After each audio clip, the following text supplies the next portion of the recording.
ta langue maternelle est l'anglais et tu apprends le français? Alors, cette vidéo est faite pour toi. On fait souvent des erreurs quand on apprend le français qui sont liées à notre langue maternelle. Et c'est tout à fait normal, je fais aussi plein d'erreurs de français quand je parle anglais. Aujourd'hui, je veux t'aider, si ta langue maternelle est l'anglais, à éviter de faire ces erreurs en français. On va voir 5 erreurs que font très souvent les anglophones quand ils parlent français. Abonne-toi si ce n'est pas encore fait, tu peux cliquer juste ici et c'est parti.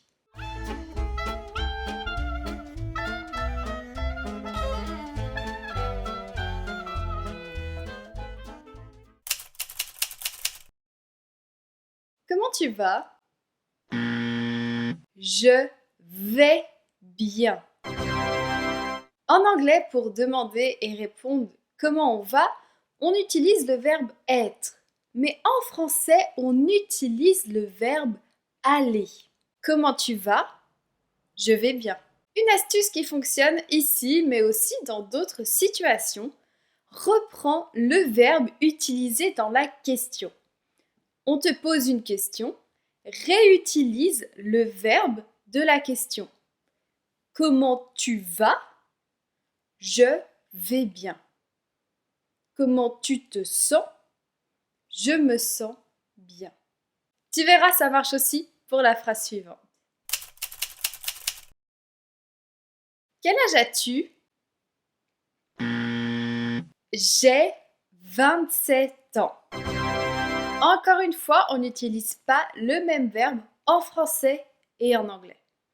En anglais, on est, un âge, et en français, on possède un âge. L'astuce que je t'ai donnée juste avant fonctionne aussi ici.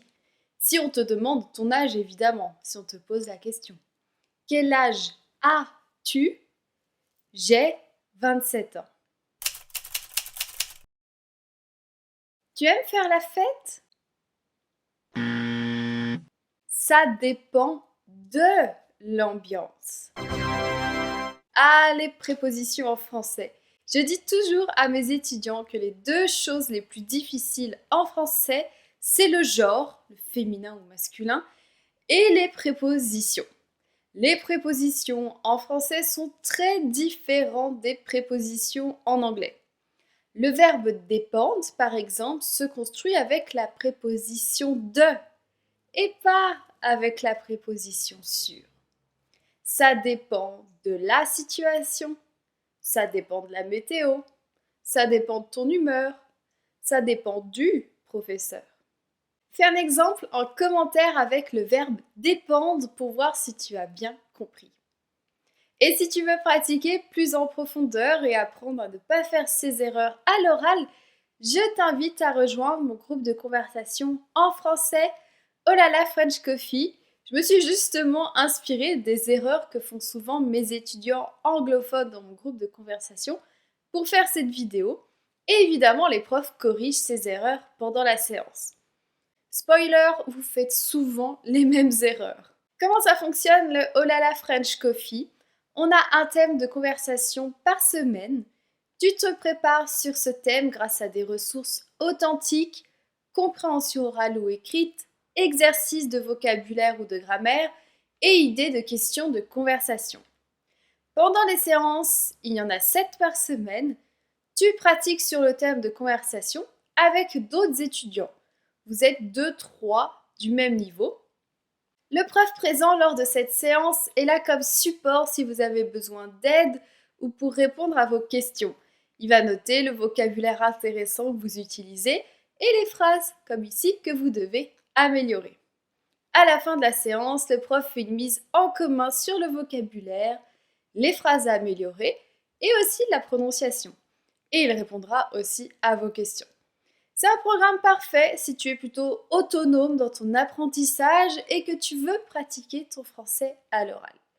Tu peux trouver le lien de mon groupe de conversation en description. Je suis stressée car je dois prendre une décision. En français, on prend une décision, on ne la fait pas. C'est une erreur d'utiliser le verbe faire avec décision. Prendre une décision. Ça te plaît d'apprendre le français? Oui, ça me rend heureux. Si je veux parler d'un changement d'état en utilisant un adjectif, je ne vais pas utiliser le verbe faire comme en anglais, mais le verbe rendre. L'hiver me rend triste. Le lait me rend malade. Ça me rend joyeux ou joyeuse. Si tu as du mal à utiliser le verbe faire en français, je t'invite à regarder ma vidéo que je mets juste ici où je t'apprends à utiliser le verbe faire et à ne plus faire d'erreur entre le verbe faire et rendre. Voilà, j'espère que cette vidéo t'a plu. Si oui, n'oublie pas de t'abonner et aussi d'aimer cette vidéo pour me le faire savoir. Et dis-moi en commentaire si tu souhaites que je fasse plus de vidéos de ce genre. Et je te dis à bientôt pour de nouvelles aventures en français bien sûr.